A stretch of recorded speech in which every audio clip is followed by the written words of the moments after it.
Hello and good afternoon to all of you.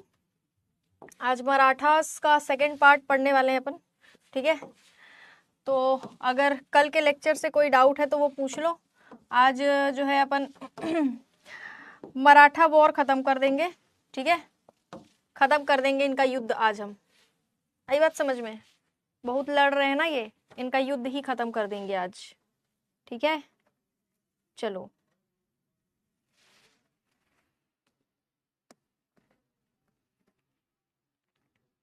कल से related कोई डाउट है तो वो पूछ लो फटाफट, है ना।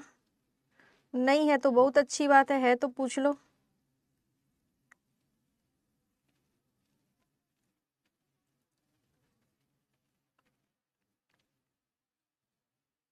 क्योंकि हो सकता है कोई डाउट हो तुम्हें, मराठा वॉर्स एक बार में समझ में नहीं आता है।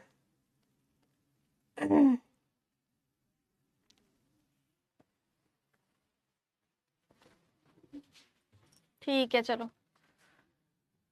खतरनाक बच्चे हो यार, एक बार में समझ गए तुम तो मराठा वॉर हैं। मराठास बड़े ही डेंजर बच्चे हो तुम लोग। चलो खैर ठीक है।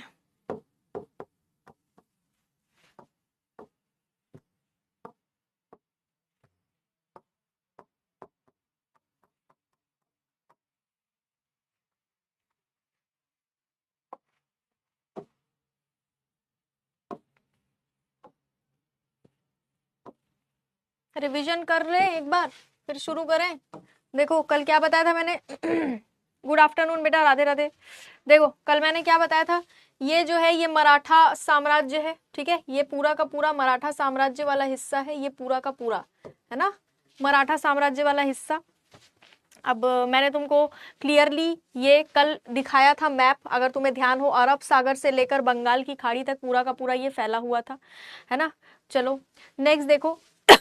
मैंने तुमको बताया था चार ऐसी डायनेस्टीज थी जो मेन डायनेस्टी थी, मेन वंश थे जो मराठा साम्राज्य के टाइम पीरियड में रूल कर रहे थे। जैसे कि भोसले, गायकवाड़, होलकर, सिंधिया, और पेशवा एक पद था, ये भी मैंने बताया था। इसी पद के चक्कर में लड़ाई सारी की सारी हुई थी। फर्स्ट एंग्लो मराठा वॉर के कारण क्या क्या थे, तो माधवराव नाम का जो पेशवा था, चौथा पेशवा, उसकी मृत्यु हो गई। उसके बाद उसके भाई नारायण राव को उसका उत्तराधिकारी बनाया गया था। जिसके बाद रघुनाथ राव जो दोनों का चाचा हुआ करता था, वो बहुत ज्यादा चिढ़ गया और उसने नारायण राव की हत्या करवा दी थी, ठीक है। उसने नारायण राव की हत्या करवा दी थी और खुद को अगला पेशवा उसने घोषित कर दिया था। लेकिन उसका कोई फायदा हुआ नहीं, क्योंकि नारायण राव की जो पत्नी थी, जो विधवा हो चुकी थी, उसने क्या कहते हैं, नारायण राव की पत्नी ने एक बच्चे को जन्म दे दिया जिसका नाम रखा गया सवाई माधवराव। और नाना फडणवीस नाम के जो व्यक्ति थे जिनकी वहां पर बहुत ज्यादा चलती थी, नाना फडणवीस ने अपने लोगों के साथ में मिलकर छोटे से बच्चे सवाई माधवराव को पेशवा घोषित कर दिया। इस चीज से रघुनाथ राव बहुत ज्यादा चिढ़ गया और रघुनाथ राव पहुंच गया अंग्रेजों के दरबार में। अंग्रेजों के पास जाकर के वो उन लोगों के साथ में एक संधि साइन कर लेता है, जिस संधि के बारे में मैंने कल तुम लोग को डिटेल में बता दिया था कि उस संधि में क्या क्या था, ठीक है। कौन कौन से एरियाज उसमें रघुनाथ राव से मांग लिए गए थे, ये सारी चीजें मैंने तुमको कल बताई थी। चलो थैंक यू सो मच बेटा। रघुनाथ राव से कौन कौन से एरियाज मांग लिए गए थे और उसके बदले में उसको 2500 की जो सेना दी गई थी, वो सारी चीजें। गंगाबाई का एक और नेम, तो 10 नाम जान के करोगे क्या जब एक ही नाम से काम हो रहा है तुम्हारा? सोनू क्या करोगे 10 नाम जान के? जो मेन नाम है उसको तो याद रखोगे ना। गंगाबाई को गंगाबाई ही बोलोगे, गंगूबाई नहीं बोलोगे, ठीक है। चलो उसके बाद में होता है क्या कहते हैं, एक पॉइंट यहां पर तुम लोग नोट करना। ये जो संधि है ये सूरत में हुई थी ना, सूरत में ये संधि हुई थी ना अंग्रेजों के साथ रघुनाथ राव की। इसका पीडीएफ मैंने कल तुमको ये वाला स्लाइड मैंने तुमको दे दिया था। लेकिन ब्रिटिश कलकत्ता काउंसिल जो था, ब्रिटिश कलकत्ता काउंसिल, इसने इस संधि की निंदा कर दी थी। ब्रिटिश कैलकाटा काउंसिल ने कंडेम किया था, बोला था कि जो ट्रीटी ऑफ सूरत है ना, वो तुम लोगों ने गलत किया है। मतलब कि ट्रीटी ऑफ सूरत, जो सूरत की संधि हुई थी, उसको ब्रिटिश कलकत्ता काउंसिल ने बोला था कि ये तुमने गलत कर दिया, अंग्रेजों को बोला था। अंग्रेज लोग जो कलकत्ता में, जो सूरत में जो अंग्रेज लोग थे, उन लोगों को बोला था ब्रिटिश कलकत्ता काउंसिल ने कि भैया तुम लोगों ने ये जो संधि करी है ना, ये गलत करा है, ये तुम्हें नहीं करना चाहिए था। लेकिन यहाँ पर सूरत की संधि के बाद उधर वाले अंग्रेजों ने बोला कि नहीं भैया, जो भी है सब सही है, हमको कोई दिक्कत यहाँ पर नहीं है। लेकिन ब्रिटिश कलकत्ता काउंसिल वालों ने बोला था कि सूरत की संधि को रद्द करो, सूरत की संधि को रद्द करो, है ना, रद्द करके पुरंदर की संधि पर साइन करने बोला था। पुरंदर की संधि करने का प्रस्ताव ब्रिटिश कलकत्ता काउंसिल ने रखा था। ठीक है, प्रस्ताव, ठीक है। Annul the Surat treaty and sign a fresh treaty of Purandar. ये आपस में अंग्रेज लोग ही बात कर रहे थे इस बारे में कि भैया तुमने जो करा है वो गलत करा है, तुमको नहीं करना चाहिए था ये वाला संधि, ये वो दुनिया भर की चीजें। ठीक है, और ट्रीटी ऑफ पुरंदर के तहत बोला गया कि रघुनाथ राव को सैनिक की जगह पेंशन दे दो, सैनिक मत दो, 2500 सेना जो तुम दे रहे हो वो मत दो, तुम इसको पेंशन दे दो। ठीक है, लेकिन बॉम्बे गवर्नमेंट ने इसको रिजेक्ट कर दिया। बॉम्बे गवर्नमेंट जो था, जिसने सूरत की संधि करी थी रघुनाथ राव के साथ में, उन्होंने ब्रिटिश कलकत्ता काउंसिल के पुरंदर की संधि के तहत समझौते की बातों को रिजेक्ट करके बोला नहीं भाई, हम लोग रघुनाथ राव को सपोर्ट तो करेंगे, अब तुम चाहे कुछ भी बोलो। आई बात समझ में? ठीक है, अब ये सब हो गया, चलो, है ना, अब ये सब हो गया, चलो ठीक है। अब आगे क्या होगा? आगे होगा ये कि नाना फडणवीस जो है वो यहां पर एक ट्रीटी का उल्लंघन कर देंगे। नाना फडणवीस क्या करेंगे? नाना फडणवीस ट्रीटी का उल्लंघन कर देंगे। देखो, रघुनाथ राव ने संधि साइन करी सूरत वाले हिस्से को लेकर के, सालसेट बेसिन वाले हिस्से को लेकर के, ये सारे के सारे जो हिस्से थे ये सब तटीय क्षेत्र में, सालसेट बेसिन वाला एरिया तुम देखोगे तो वेस्टर्न कोस्ट में ही पड़ता था। 1777 में नाना फडणवीस क्या करते हैं? गलती से उन संधियों का उल्लंघन कर देते हैं। ठीक है, वो क्या करते हैं? फ्रेंच लोगों को पश्चिमी तट का एक्सेस दे देते हैं। बोलते हैं कि भैया फ्रेंच लोगों को हम जो है अपने पश्चिमी कोस्ट में एक पोर्ट का जो एक्सेस है वो देने के लिए तैयार है, एक बंदरगाह का जो एक्सेस है वो देने के लिए तैयार हो जाते हैं। मतलब कि आप समझ रहे हो, फ्रेंच लोगों को तो भैया ये पसंद था नहीं, फ्रेंच लोगों को तो ये चीज पसंद बिल्कुल थी नहीं, सॉरी ब्रिटिश लोगों को ये पसंद बिल्कुल था नहीं कि ऐसा कुछ करे। तो यहाँ पर बॉम्बे वाले सरकार भी चिढ़ जाती, मतलब बॉम्बे वाले अंग्रेज भी चिढ़ जाते हैं जो बॉम्बे में बैठे हैं, कलकत्ता काउंसिल भी चिढ़ जाता है, बोलता है पुरंदर की संधि में जो बात हुई थी और जो सूरत की संधि में बात हुई थी वो तो तुम लोग मान नहीं रहे। नाना फडणवीस ने क्या करा? इन 1777 Nana Phadnavis violated the treaty. कैसे वायोलेट किया? फ्रेंच लोगों को पश्चिमी तट का एक पोर्ट जो है, एक बंदरगाह जो है, उसका एक्सेस दे दिया। इसके बाद तुम देखोगे अंग्रेज चिढ़ जाते हैं, अंग्रेज लोग अपनी फौज भेज देते हैं पुणे की तरफ, है ना। कंफ्यूजन हो रहा है? क्या कंफ्यूजन हो रहा है बताओ? मैंने तो सीरियली बताया है, क्या कंफ्यूजन है बताओ? बताओ कंफ्यूजन, बताओ क्या कंफ्यूजन हो रहा है, तो मैं उस पॉइंट को फिर से रिपीट कर दूंगी। फ्रेंच को पश्चिमी तट पर बंदरगाह का एक्सेस मिला। ठीक है, क्या कंफ्यूजन है बताओ? बंदरगाह तक पहुंच की अनुमति दे दी। किसने दे दी? नाना फडणवीस ने, है ना, नाना फडणवीस द्वारा, नाना फडणवीस द्वारा। समझ गए? French got access of a port in western coast by Nana Fadnavis. अब इससे जो है इन लोग चिढ़ गए थे अंग्रेज लोग। अंग्रेजों का कहना था भैया वेस्टर्न कोस्ट युद्ध को लेकर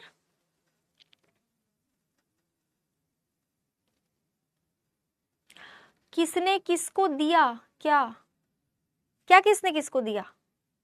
पश्चिमी तट जो है, पश्चिमी तट, उस पश्चिमी तट में एक बंदरगाह का जो एक्सेस है वो मिल गया फ्रेंच लोगों को। मतलब फ्रेंच लोग अब उस बंदरगाह में आकर अपना काम कर सकते थे, निर्यात वगैरह कर सकते थे।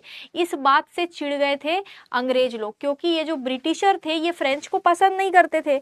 अब ये क्यों चाहेंगे कि मराठा लोग जिनके साथ में सूरत की संधि हो रखी है, पुरंदर की संधि हो रखी है, वो क्यों चाहेंगे कि मराठा, वही मराठा लोग जो है ये पश्चिमी तट का कोई बंदरगाह फ्रेंच को दे? आई बात समझ में? इस चीज से अंग्रेज चिढ़ गए थे। जब फ्रेंच को बंदरगाह दिया गया ना पश्चिमी तट का मराठाओं के द्वारा, तो फ्रेंच लोग, जो अंग्रेज थे, जो ब्रिटिशर थे, वो चिढ़ गए थे कि भैया ऐसे कैसे तुमने दे दिया। इसके बाद तुम देखोगे अंग्रेज जो है वो चिढ़ने के बाद में पुणे में अपनी फौज भेज देंगे। ठीक है, पुणे में क्या करेंगे? अपनी फौज भेज देंगे। अंग्रेज और मराठा, अब अंग्रेज लोग पुणे में फौज भेजेंगे तो मराठा तो भैया हाथ उठाएंगे ही ना। मराठास का ये एरिया था। अंग्रेजों ने फौज भेजी, कहाँ भेजी? पुणे के पास। पुणे का जो बाहरी इलाका था वहां पर अंग्रेजों ने फौज भेजी। अब अंग्रेजों ने जब पुणे के बाहरी इलाके में फौज, अब तुम मेरे को बताओ, कोई मेरे घर के इलाके में आके मेरे को कुछ बोलेगा तो मैं तो अपने लोगों को वहां इकट्ठा करूंगी ना। तो मैं ज्यादा पावरफुल होंगी ना कि दूसरे लोग होंगे? मैं ज्यादा पावरफुल होंगी। मेरे घर के एरिया में आके कोई मुझ पे अटैक करेगा तो मेरे पास ज्यादा पावर होगा, क्योंकि उस एरिया में मैं सबको जानती हूँ, मैं सबको इकट्ठा करने लग जाऊंगी। आई बात समझ में? तो अंग्रेजों ने ये गलती करी कि अंग्रेज सीधे पुणे के आसपास पहुंच गए और पूरा सेना लेकर पहुंच गए। अब मराठास का वो एरिया था, पुणे का जो एरिया था वो पूरा मराठाओं का एरिया ही था। मराठास का वहां शासन चल रहा था, तो उनकी तो फौज पूरी की पूरी वही थी। पकड़ लिए, पूरे अंग्रेज को पूरा घेर लिए थे। ठीक है, British and Maratha army met near Pune. ठीक है, मराठा सेना किसके कमांड में थी? मतलब मराठा सेना को कौन लीड कर रहा था, कौन लेके आए थे पूरी सेना? Maratha army led by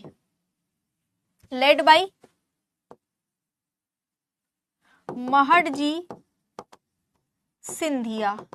Mahadji Scindia जो थे वो मराठा आर्मी को लीड कर रहे थे, पूरी की पूरी मराठा सेना को यही लेकर आए थे। और अंग्रेजों को पूरी तरीके से चारों ओर से इन लोगों ने फंसा दिया था। और खोपाली वाला जो एरिया था वहां पर जो अंग्रेजों का अड्डा था उसमें भी इन लोगों ने अटैक कर दिया था। आई बात समझ में? समझ आ रहा है? पूरी तरह से ट्रैप कर दिया था मराठास ने इंग्लिश को। ठीक है, इंग्लिश फोर्सेस, अब उनके एरिया में घुसेंगे तो यही होगा ना, forces were trapped by Marathas and they attacked the base in Khopoli. आ रही है बात समझ में? ठीक है, लड़ाई हो गई। अब अंग्रेज क्या करेंगे? अंग्रेज कर देंगे आत्मसमर्पण। जा, अंग्रेज बोलेंगे बहुत हो गया भाई, हम नहीं झेल पा रहे हैं। तो 1779 में अंग्रेज आत्मसमर्पण कर देते, बोलते हैं भाई अब नहीं हो पाएगा हमसे, हम तुम्हारे एरिया में घुस तो गए बट हम निकल नहीं पाए, है ना। इंग्लिश आर्मी वर सराउंडेड, पूरे चारों तरफ से घेर के पीट रहे थे इन लोग, है ना। इंग्लिश आर्मी सरेंडर्ड, क्या कर दिया इन्होंने? सरेंडर कर दिया। अब इन लोग जब भी लड़ाई करते थे, युद्ध करते थे, तो उसके बाद में क्या करते थे? संधि करते थे। संधि करते थे ना, ट्रीटी साइन होता था ना, तो ट्रीटी साइन हुआ यहाँ पर, ठीक है। इस ट्रीटी को कहते हैं ट्रीटी ऑफ वडगांव। वडगांव की संधि साइन होती है 1779 में, पहला वाला जो युद्ध होता है इसके थोड़े टाइम के बाद में, ठीक है। इसमें क्या होता है, बॉम्बे गवर्नमेंट को बोला जाता है कि जितनी भी टेरिटरी तुमने 1775 से अभी तक हथियाई है, जितना भी क्षेत्र 1775 से जितने भी क्षेत्र अंग्रेजों द्वारा कब्जा किए गए उन्हें वापस मांगा गया मराठाओं द्वारा। आई बात समझ में? समझ आ रहा है कि नहीं आ रहा है? ट्रीटी ऑफ वडगांव में ये हुआ था, ठीक है। Bombay government to relinquish all territories acquired by English. Bombay government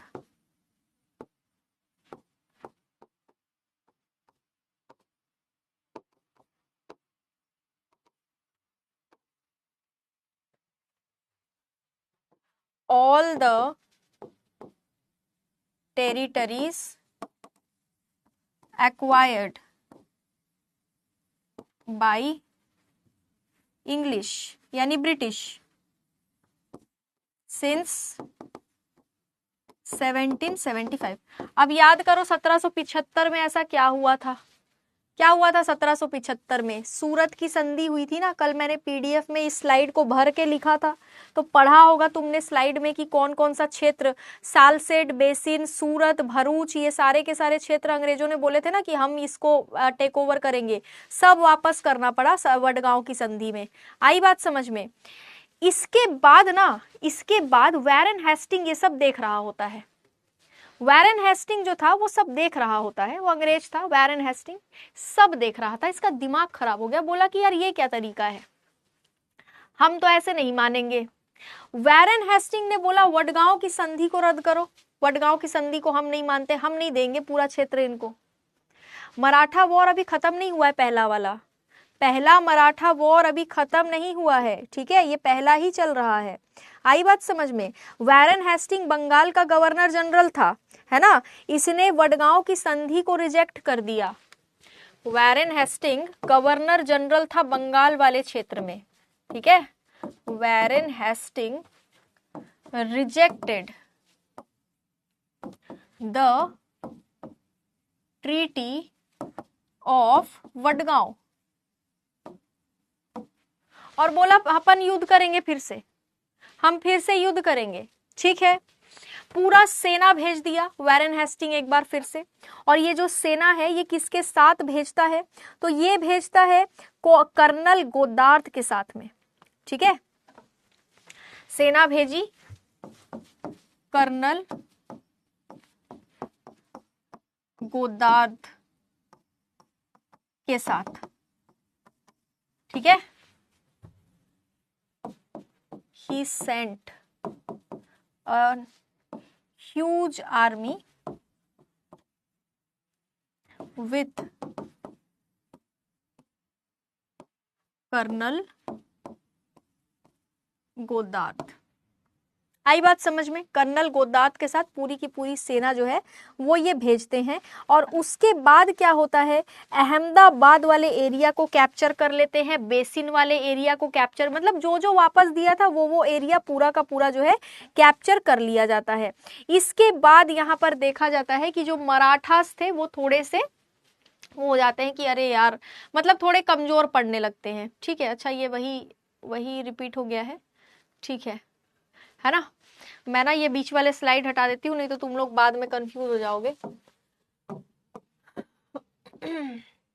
समझ आ रहा है कि सब ऊपर से सर के उड़ जा रहा है? ये बताओ पहले, है मराठा वॉर बहुत सारे लोग पता है पढ़ाते ही नहीं है, बोलते हैं कि छोड़ो यार कौन पढ़ाए मराठा वॉर को, है ना। बहुत सारे टीचर्स तुम देखोगे छोड़ देते हैं, मराठा वॉर नहीं पढ़ाते हो, है ना। अब यहाँ पर होगा संधि, ठीक है। अब क्या होगा यहाँ पर संधि। देखो हुआ ये कि यहाँ पर अंग्रेजों ने दोबारा सेना भेजी, और दोबारा जब सेना भेजी तो पूरे के पूरे मराठा को इन लोग हराने लग गए, खास करके सिंधियास को इन्होंने हरा दिया। किसको हरा दिया? सिंधियास को इन्होंने हरा दिया, ठीक है। आर्मी भेजी, सिपरी नाम का जो क्षेत्र है, सिपरी में सिंधिया को हराया। सिंधिया भी मराठा थे ना, सिंधिया को हराया, ठीक है। डिफीटेड सिंधिया इन सिपरी। आई बात समझ में? सिपरी में सिंधिया को हराया। अब सिंधिया लोग क्या बोलेंगे? अब सिंधिया तो हार गए। सिंधिया ने संधि का प्रस्ताव रखा, संधि का प्रस्ताव रख दिया। बोला कि चलो भैया हमको तुमने हरा दिया, अब हम लोग प्रस्ताव रखते हैं संधि का, ठीक है। सिंधिया प्रपोज्ड अ ट्रीटी, संधि का प्रस्ताव रख दिया सिंधिया ने। आई बात समझ में? है ना? आई बात समझ में? सिंधिया ने संधि का प्रस्ताव रख दिया। अब संधि होगी, कौन सी संधि होगी? सलबाई की संधि होगी। मतलब हार के भी जीत गए अंग्रेज लोग। वडगांव की संधि जब हो रही थी तो उस समय पे अंग्रेज लोग जीत रहे थे, अब ये फिर हार गए। बताओ, समझ गए? तो यहाँ पर चीजें थोड़ी सी डिफरेंट हो गई थी, है ना। मतलब बोलते ना हार के जीतने वाले को बाजीगर कहते हैं, पर हम ऐसा बोलेंगे नहीं। हम क्यों बोले ऐसा? हम ऐसा नहीं बोलेंगे। हम हार के जीतने वाले को बाजीगर नहीं बोलेंगे। क्यों नहीं बोलेंगे? क्योंकि हम नहीं बोलना चाहते, है ना। ठीक है, हम तब बोलते जब अगर मराठा जीतते। हार गए मराठा, अब सलवाई की संधि होगी। सलबाई की जब संधि होगी ना तो अंग्रेज लोग ये बोलेंगे और ब्रिटिश और मराठा लोग ये बोलेंगे कि रघुनाथ राव को लेकर के अब हम लोग बात करना चाहते हैं। रघुनाथ राव को लेकर के मराठाओं का ये था कि तुम यानी अंग्रेज रघुनाथ राव को कोई सहायता नहीं दोगे, तुम लोग बहुत सपोर्ट कर रहे हो। देखो संधि जब होती थी ना तो दोनों तरफ की बात रखी जाती थी, ऐसा नहीं कि सिर्फ एक ही की बात मानी जाएगी, दोनों तरफ की बात मानी जाती थी। तो अंग्रेज जो थे वो रघुनाथ राव को सहायता नहीं देंगे, पेशवा उसको भरण पोषण भत्ता देगा। बात को समझना, यहाँ पर जब सलबाई की संधि हुई 1782 में, जितने भी बच्चे बात कर रहे हैं, मैं सबका कमेंट देख रही हूँ, अगर इनमें से जितने बच्चे बात कर रहे हैं, अगर इनमें से एक भी बच्चे ने मेरे से क्लास के एंड में एक भी डाउट पूछा ना तो फिर मैं बताऊंगी तरीके से, ठीक है ना। एक भी बच्चे के कमेंट का रिप्लाई नहीं दूंगी मैं, जो अगर डाउट पूछेगा, जो बात कर रहा है अभी लगातार 2-4 बच्चे लगातार बात कर रहे हैं कमेंट बॉक्स में, एक भी डाउट अगर तुमको आया ना क्लास के एंड में तो देखना, फिर पढ़ तो रहे नहीं हो तुम, आपस में बातें कर रहे हो, उसके बाद तुमको सिली चीजें समझ में नहीं आती हैं, ये कब हुआ वो कब हुआ, अब पूछना तुम, फिर देखो पढ़ नहीं रहे हो, बस बात कर रहे हो, सिर्फ बातें कर रहे हो। सलवाई की संधि में क्या हुआ? British will not help Raghunath Rao anymore, Raghunath Rao anymore and Peshwa must give him allowance।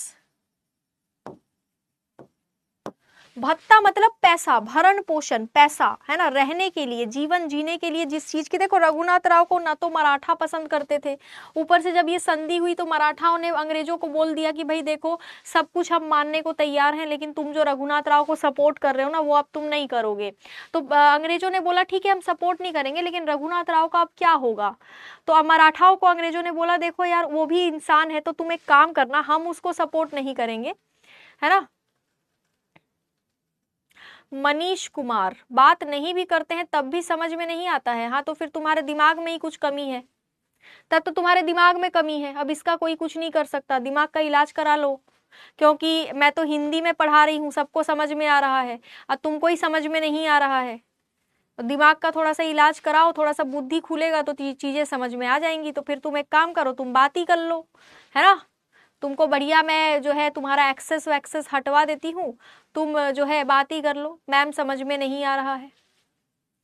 ये पहले वाले युद्ध की संधि है, ये पहले वाले युद्ध की, मराठा युद्ध जो पहला वाला हुआ था उसका संधि है ये, ठीक है, समझ गए, है ना। और जो पॉइंट में डाउट है वो पूछ लेना फटाफट, आपस में बात मत करो। आई बात समझ में। चलो, पेशवा ने बोला कि किसी भी दूसरे यूरोपियन राष्ट्र का समर्थन हम नहीं करेंगे, यानी कि पेशवा जैसे फ्रेंच का समर्थन कर रहे थे ना इन लोग, अंग्रेजों ने बोला अब नहीं करोगे तुम। Peshwa will not support any other European country या नेशन, ठीक है, एनी अदर यूरोपियन नेशन। ये मैंने पहले ही बोला था, मराठा बहुत दिक्कत होता है समझने में, ठीक है। और तुम लोग आपस में बातें कर रहे हो तो कहां से समझ में आएगा। सालसेट को अंग्रेजों ने बोला कि हम इस पर कब्जा बना के रखेंगे, सालसेट वाला क्षेत्र हम तुम्हें नहीं देंगे। Salcete was under the control of British. Salcete वाले क्षेत्र को बोला ये हम तुमको वापस नहीं देंगे। ये था सलवाई का संधि, पहले वाले वॉर के बाद में ये वाला संधि हुआ था। अब दूसरे संधि, अब दूसरा वॉर होगा। पहले वॉर में कौन सा पॉइंट समझ नहीं आया ये बताओ। पहला जो वॉर मैंने तुमको पढ़ाया इसमें तुमको कौन सा पॉइंट समझ नहीं आया ये बताओ फटाफट, फटाफट बताओ।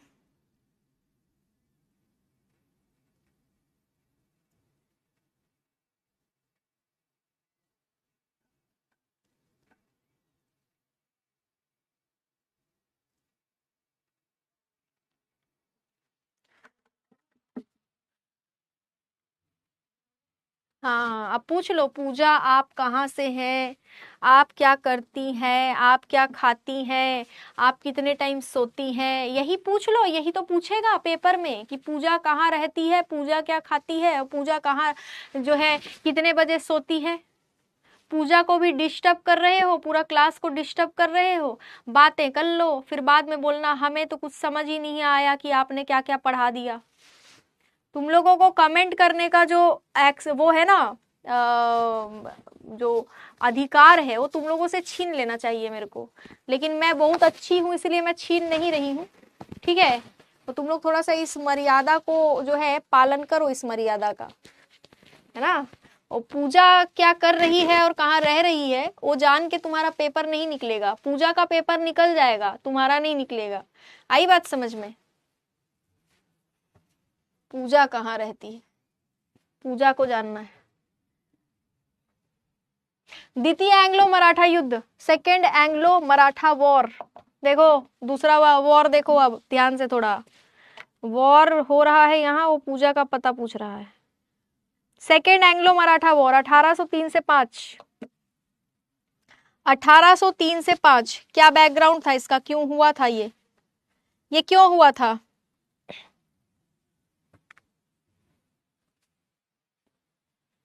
बैकग्राउंड क्या था, माधवराव नारायण यानी कि सवाई माधवराव, इन्होंने आत्महत्या कर ली थी।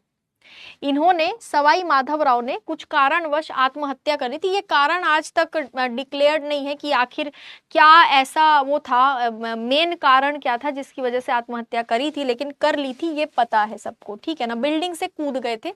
तो 1795 में जो पेशवा हुआ करते थे, पेशवा माधवराव, सवाई माधवराव, है ना, पेशवा माधवराव जिनको सवाई माधवराव भी कहते हैं, नारायण, कमिटेड सुसाइड। अब यहां पर ट्विस्ट आएगा। अब क्या ट्विस्ट आएगा, बाजीराव द्वितीय यानी कि बाजीराव 2 नए पेशवा बनेंगे। बात को समझना, बिकेम न्यू पेशवा, बात को समझना। सवाई माधवराव ने क्या करा, आत्महत्या कर ली, ठीक है, सवाई माधवराव ने आत्महत्या कर ली।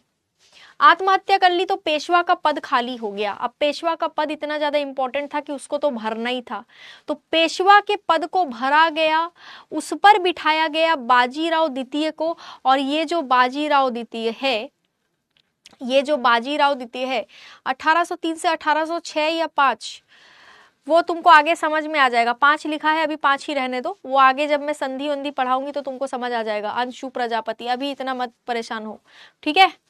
चलो देखो यहाँ पर, तो बाजीराव टू जो है वो नया पेशवा। ये बाजीराव टू कौन था पता है?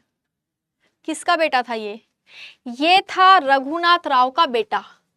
वही रघुनाथ राव जो पेशवा बनने के लिए इतना षड्यंत्र रचा लेकिन बन नहीं पाया, और फाइनली उसका जो बेटा है वो बन जाता है पेशवा। फाइनली ऐसा होता है, ठीक है। तो 1800 में नाना फडणवीस की भी मौत हो जाती है। नाना फडणवीस वो व्यक्ति थे जो भी पेशवा बनेगा उसको पूरा पूरा असिस्ट करते थे, उसको पूरा पूरा हेल्प करते थे कि तुमको कैसे क्या करना है क्या नहीं करना है। नाना फडणवीस वो व्यक्ति थे, हमेशा पेशवा जो बनेगा उसकी मदद करना, उसके हर काम को देखना, मतलब बहुत बड़ा एक सपोर्ट था नाना फडणवीस का। और नाना फडणवीस से अंग्रेज लोग थोड़ा सा डरते भी थे, ठीक है, अंग्रेज लोग। बाजीराव, अब भी तो बताया मैंने सिद्धार्थ, अब भी बताया, सुन ही नहीं रहे हो तुम लोग। मैंने अभी बताया ना कि बाजीराव द्वितीय जो था वो रघुनाथ राव का बेटा था। वही रघुनाथ राव जो क्या कर रहा था, जो कि पेशवा बनने के लिए पगला रहा था लेकिन बन नहीं पाया। उसका बेटा पेशवा बन गया, नाना फडणवीस भी मर गया।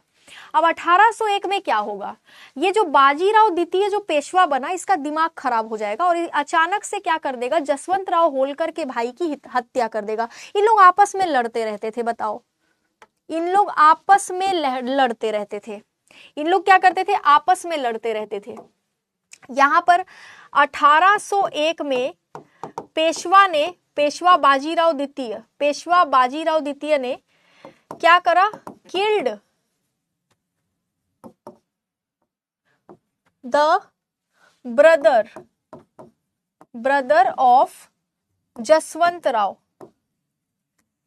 किल्ड, यहां पर मैं विट्ठू जी लिख देती हूं, Vitthu ji the brother of Jaswant Rao, है ना, जसवंत राव होलकर। बिना मतलब का इन लोगों का आपसी कुछ टकराव चल रहा था, तो पेशवा बाजीराव द्वितीय ने उसको ही मार दिया। जा बोला जसवंत राव होलकर के भाई विट्ठू जी की हत्या करवा दी। अब बताओ, किसी के भाई की हत्या करवाओगे तो वो भाई उसका जो जिंदा है वो छोड़ देगा क्या? नहीं।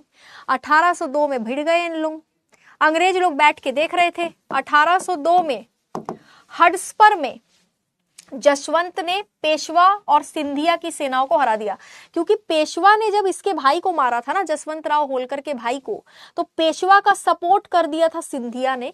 और बाद में भी जब जसवंत राव होलकर ने पेशवा पर अटैक करा, बाजीराव द्वितीय पर अटैक करा, तो सिंधिया इसका सपोर्ट कर रहा था। तो जसवंत राव की फौज इतनी ताकतवर थी कि ये दोनों की फौज को इसने हरा दिया था, पेशवा के फौज को भी हरा दिया, सिंधिया के फौज को भी हरा, मतलब संयुक्त सेना को हरा दिया था। आई बात समझ में? अभी इनका आपस में युद्ध चल रहा है, अभी तक अंग्रेज यहां पर आए नहीं है, ठीक है ना।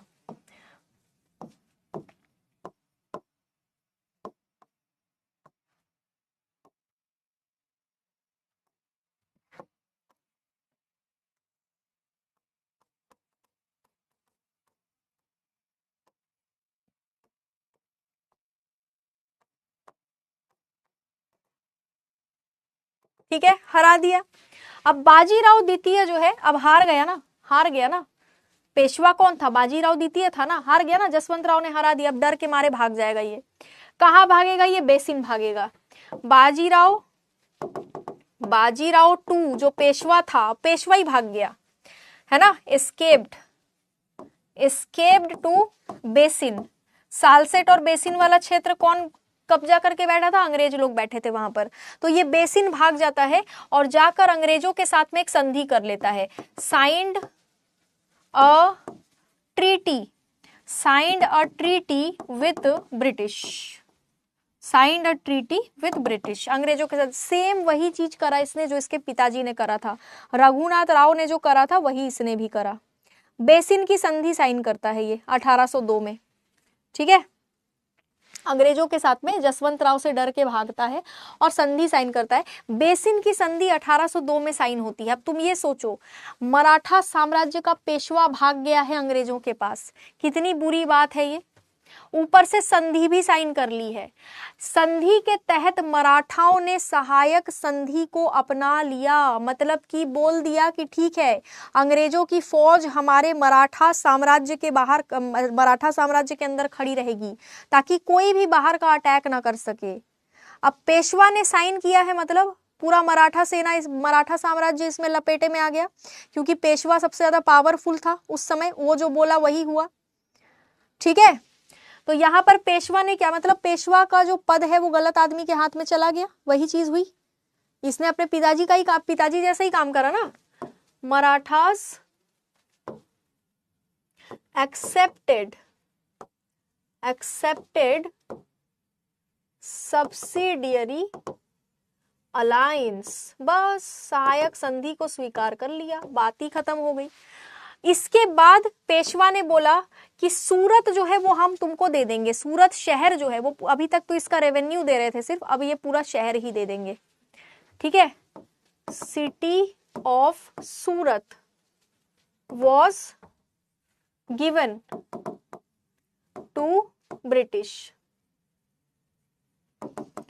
सूरत की संधि अंग्रेजों को दे दी गई और बोला गया कि ऐसे ऐसे जो क्षेत्र हैं मराठाओं के पास जहां से 26 लाख रुपए से ज्यादा का आय तुम लोग कमाते हो, मतलब 26 लाख रुपए से ज्यादा जहां जहां से तुम्हारे पास कमाई होता है वो क्षेत्र तुम हमें दे दो।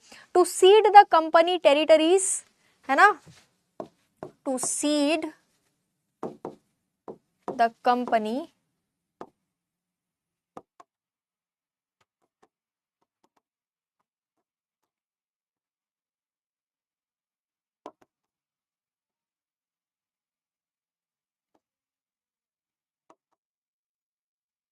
मोर देन 20, मतलब कि ऐसे ऐसे क्षेत्र अंग्रेजों ने मांग लिए जिससे मराठास को सबसे ज्यादा फायदा हो रहा था। ये संधि किसने साइन कर ली, पेशवा ने साइन कर ली। किसके साथ साइन कर ली, पेशवा ने किसके साथ साइन कर ली, अंग्रेजों के साथ साइन कर ली, बात खत्म हो गई, ठीक है, आई बात समझ में। दूसरा वाला एंग्लो मराठा वॉर हो गया, यहाँ पर संधि बंदी हो गई, ठीक है, बात खत्म हो गई। दूसरे वाले एंग्लो मराठा वॉर में तुम देखोगे कि सबसे ज्यादा जो यहाँ पर वो था, क्या नाम है, इंपॉर्टेंट पॉइंट था वो जसवंत राव वाला पॉइंट था, इसमें अंग्रेजों का उतना ज्यादा कोई वो नहीं था, हाथ नहीं था, ठीक है। अब बेसिन की संधि साइन हुई, अब होगा तृतीय एंग्लो मराठा युद्ध। क्या होगा, तृतीय एंग्लो मराठा युद्ध।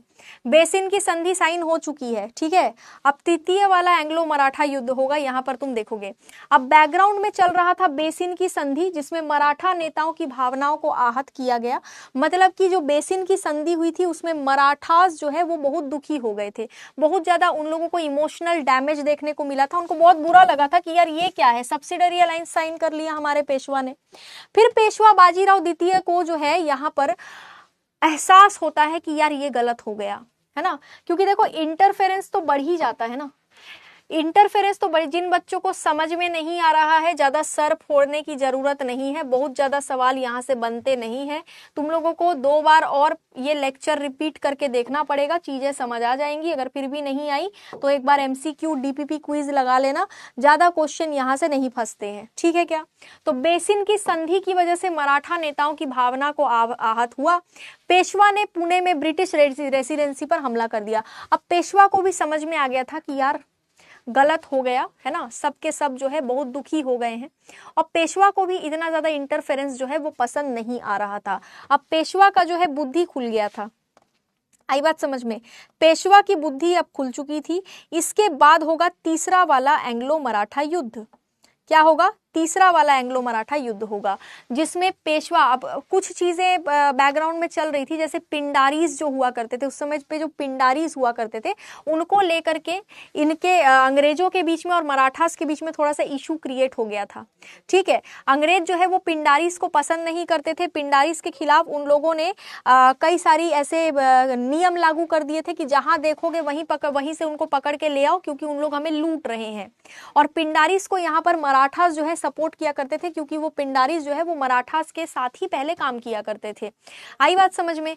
तो यहाँ पर जो है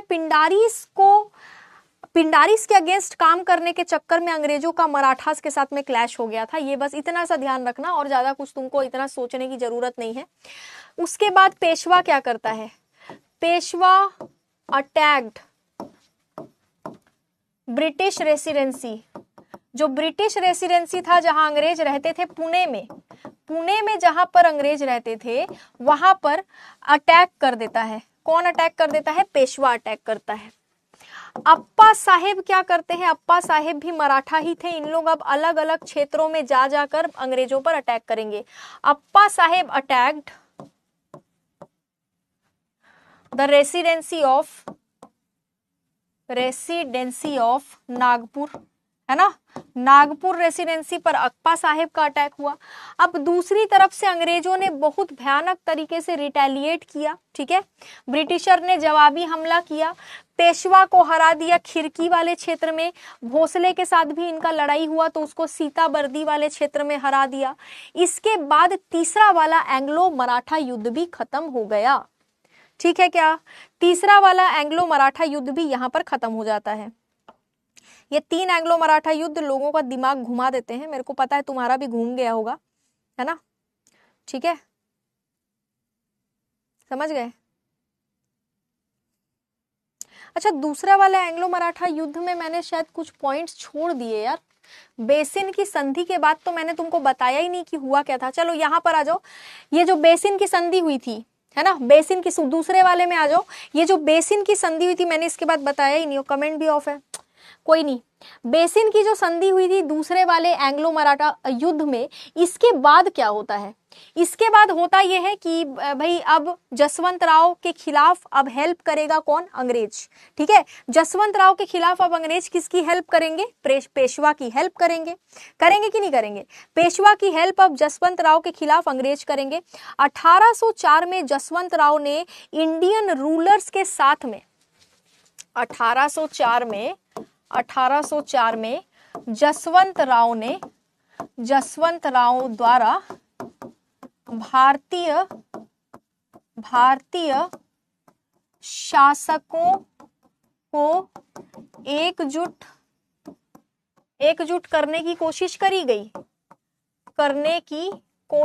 गई। ये दूसरा वाला बता रही हूं मैं जो छूट गया था। ठीक है, कोशिश की गई, मगर फिर भी वो अंग्रेजों से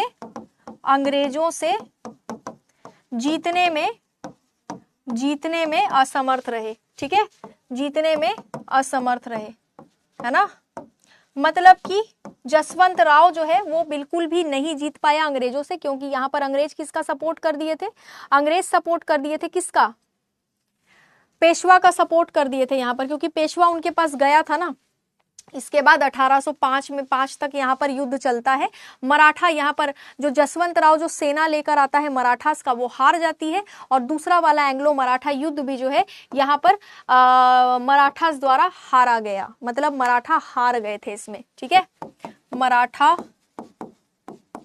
फौज की अंग्रेजों के सामने अंग्रेजों से हार हुई। ठीक है, हार गए, ये बात खत्म हो गई। दूसरे मराठा युद्ध में ये पॉइंट छूट गया था। ठीक है, ये हार गए थे। इसके बाद क्या होगा? इसके बाद कुछ नहीं होगा। तीसरा वाला तो मैंने तुमको बता ही दिया है। तीसरा वाला जो युद्ध हुआ था वो मैंने डिस्कस कर ही लिया है। इसका बैकग्राउंड क्या था? बेसिन की संधि वाला बैकग्राउंड था। पेशवा की बुद्धि खुली तो पेशवा ने यहाँ पर जो है, अप्पा साहेब कौन था? नागपुर वाले क्षेत्र में अप्पा साहेब एक्टिव था। नागपुर वाले क्षेत्र में अप्पा साहेब एक्टिव थे, है ना, ये भी मराठा ही थे। अब यहाँ पर अलग अलग लोगों को अलग अलग जगह में हराया गया अंग्रेजों के द्वारा। पहले तो इन लोग अटैक कर रहे थे अंग्रेजों के ऊपर अलग अलग जगह जा जा के, उसके बाद अंग्रेज अपनी पर आए और अंग्रेजों ने इनको अटैक करा और ये लोगों को हराया। 1817 में पेशवा के साथ ट्रीटी ऑफ पूना साइन करी, हरा कर पेशवा को ट्रीटी ऑफ पूना साइंड, है ना, साइन करी गई। उसके बाद सिंधिया को ग्वालियर में हरा के ट्रीटी ऑफ ग्वालियर इनके साथ साइन करा अंग्रेजों ने। ट्रीटी ऑफ ग्वालियर जो है इनके साथ साइन करा सिंधिया के साथ अंग्रेजों ने, विथ सिंधिया, ठीक है, सिंधिया के साथ साइन करा। होलकर के साथ मंदसौर की संधि, treaty of Mandsaur, treaty of Mandsaur with Holkar, ठीक है, होलकर के साथ साइन करा। तो अलग अलग जगह में अंग्रेजों ने भी फिर इनको हराया। और सबसे बड़ी बात, अबॉलिश्ड पेशवाशिप, पेशवाशिप इन 1818 में पेशवाशिप को अबॉलिश कर दिया और बाजीराव को जो है अंग्रेजों ने अपने अंडर रख लिया। आई बात समझ में, अपने अंडर रख लिया, ठीक है। यही हुआ था, तुमको ये वाला लाइन याद रखना पड़ेगा कि पेशवाशिप को खत्म कर दिया था, मतलब पेशवा का पद ही खत्म कर दिया इन लोगों ने लास्ट में, है ना। तो अल्टीमेटली मराठा वॉर में अंग्रेज जीते थे और ये लोग हार गए थे मराठास, ठीक है। अब बाकी अगर जो भी तुम लोग को डाउट होगा वो कल अपन एक बार वो कर लेंगे, है ना, एक बार कल अपन लोग इसको डिस्कस कर लेंगे। जो भी डाउट होगा वो नोट करके कल पूछ लेना। आज के लिए इतना ही, ठीक है। चलो मिलते हैं कल। Have a very very very good day to all of you. Thank you so much.